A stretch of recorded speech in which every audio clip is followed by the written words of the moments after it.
এবার সন্দেশখালীর দিকে নজর রাখবো, কারণ অশান্তি রুখতে সন্দেশখালীতে 144 ধারা জারি করা হয়েছে প্রশাসনের তরফে। গতকাল রাত থেকেই 144 ধারা মোতায়েন, প্রচুর পুলিশ মোতায়েন করা হয়েছে। এবং গত 3 দিন ধরে যে অশান্তির ছবি আমরা সন্দেশখালীতে দেখেছিলাম, সেই ছবিটা আজ কোথাও যেন বদলে গেছে। কারণ কড়া প্রশাসনের তরফ থেকে মাইকিং করা হচ্ছে, প্রচুর পুলিশ মোতায়েন করা হচ্ছে। 144 ধারা জারি। জমায়েত হবেন না। সন্দেশখালী থানার পক্ষ থেকে বিশেষভাবে সর্বসাধারণের উদ্দেশ্যে জানানো হচ্ছে, বিশেষভাবে জানাচ্ছি যে সন্দেশখালী থানার পক্ষ থেকে সর্বসাধারণের উদ্দেশ্যে বিশেষভাবে জানানো হচ্ছে যে 144 ধারা জারি করা হয়েছে। তাই আপনারা অশান্তি রুখতে কড়া প্রশাসন। আমাদের সঙ্গে আমাদের প্রতিনিধি জিয়াউল আলম রয়েছে, জিয়াউলের সঙ্গে কথা বলবো। জিয়াউল, গত 3 দিন ধরে যে পরিস্থিতির ছবি আমরা দেখেছিলাম সন্দেশখালীতে, আজ ছবিটা একেবারেই বদলে গেছে। কারণ কড়া প্রশাসন, কি কি ব্যবস্থা নেওয়া হয়েছে? কারণ পুলিশ পিকেট রয়েছে, মাইকিং রয়েছে, আর কি কি ব্যবস্থা নেওয়া হয়েছে?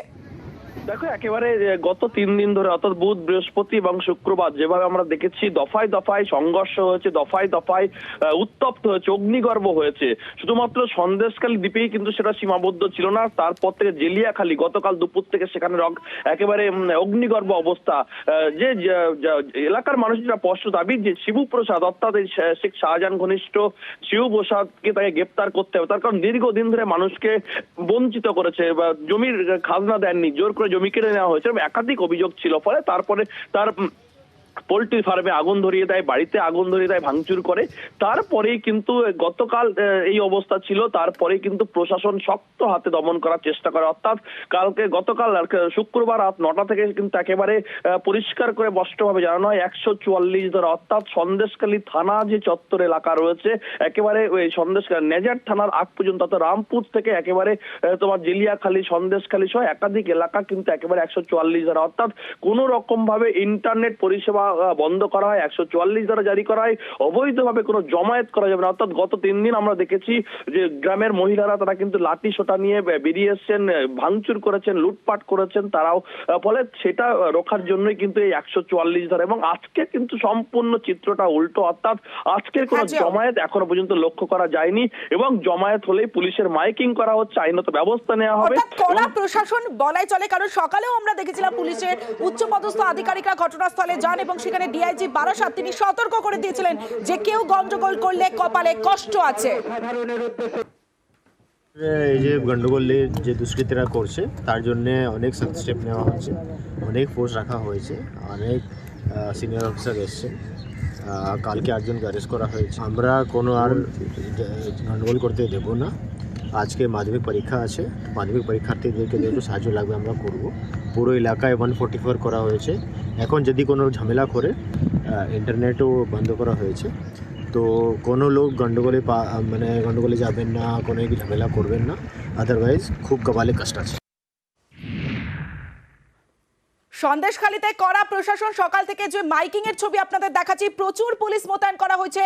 ঘটনাস্থলে যান ডিজি এসিআরবি সিদ্ধিনাথ গুপ্তা, ডিআইজি বারাসাত সুমিত কুমার তিনিও যান। চলছে টহলদারি, শুধু তাই নয় ড্রোনের মাধ্যমেও নজরদারি করা হচ্ছে। আর এই নিয়ে আরো জানাবে আমাদের সঙ্গে আমাদের প্রতিনিধি অনুপ চক্রবর্তী রয়েছে, অনুপের সঙ্গে কথা বলবো। অনুপ, বলাই চলে যে সন্দেশখালী নিয়ে কড়া প্রশাসন, কারণ একাধিক পদক্ষেপ প্রশাসনের তরফে। একেবারে সন্দেশখালী নিয়ে কিন্তু একেবারে কড়া প্রশাসন। সেই কারণে কিন্তু সকাল থেকে লক্ষ্য করা যাচ্ছিল যে পুলিশের পক্ষ থেকে যেভাবে এলাকা ডমিনেট করা হচ্ছিল, তার পাশাপাশি উচ্চপদস্থ আধিকারিকদের তরফ থেকে কিন্তু রুট মার্চ করা হচ্ছিল। সিদ্ধিনাথ গুপ্তা নিজে কিন্তু একেবারে রুট মার্চ করে এলাকার মানুষের কথা বলে, সেই ছবি একেবারে স্পষ্ট।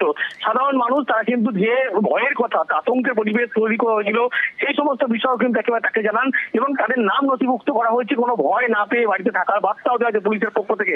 শুধু অন্যদিকে দেখলে দেখা যাবে গতকাল রাত থেকে 144 ধারা জারি করা হয়েছে, যার ফলে মিছিল মিটিং বা কোনো কিন্তু আন্দোলন করা সেখানে কিন্তু বারণ করা হচ্ছিল অফিসিয়ালি ভাবে। পুরো বাড়ি ভাঙচুর থেকে শুরু করে আগুন লাগানো যে পরিস্থিতি হচ্ছিল, সেই ঘটনা যাতে পুনরাবৃত্তি না হয় সে কথাও কিন্তু স্পষ্ট করা হচ্ছিল।